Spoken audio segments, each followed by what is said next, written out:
জল ভরতে বললাম, কি করতে হবে? এক বোতল জল আমাদের জন্য। ঠিক আছে, ঠিক আছে।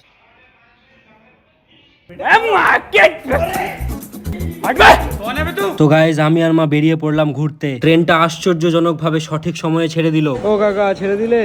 दिल दुखा है लेकिन टूटा तो नहीं है और उम्मीद का दामन छूटा तो नहीं है। সুন্দরবন জঙ্গলের মাঝখান দিয়ে যেতে যেতে মাকে যখনই বলতে যাব যে মা দরজার সামনে চলো জঙ্গল দেখবো, দেখি মা অলরেডি দরজায় দাঁড়িয়ে আছে। সুন্দরবন জঙ্গলের মাঝামাঝি জায়গায় দেখলাম কয়েকজন জামা কাপড় শুকাতে দিয়েছে।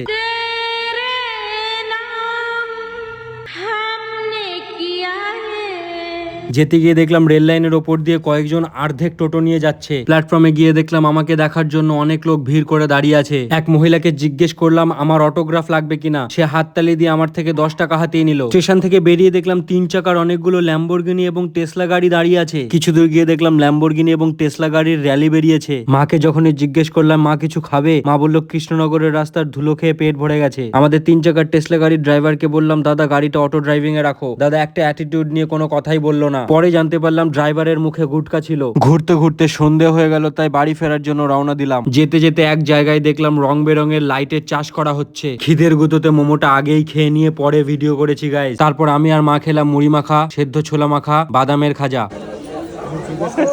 ফেরার সময় ফুচকাও খেয়েছিলাম, সেটা আর দেখালাম না। ডাক্তাররা পুদিনা পাতার জুস খেতে বলে, আমাদের পুদিনা পাতা, কত পুদিনা পাতা দেখেছিস? ঘরে ঢুকেই ফটাফট র্যাকেট খেলতে যাওয়ার জন্য রেডি হয়ে গেলাম। मुझे सब है पता আমার মা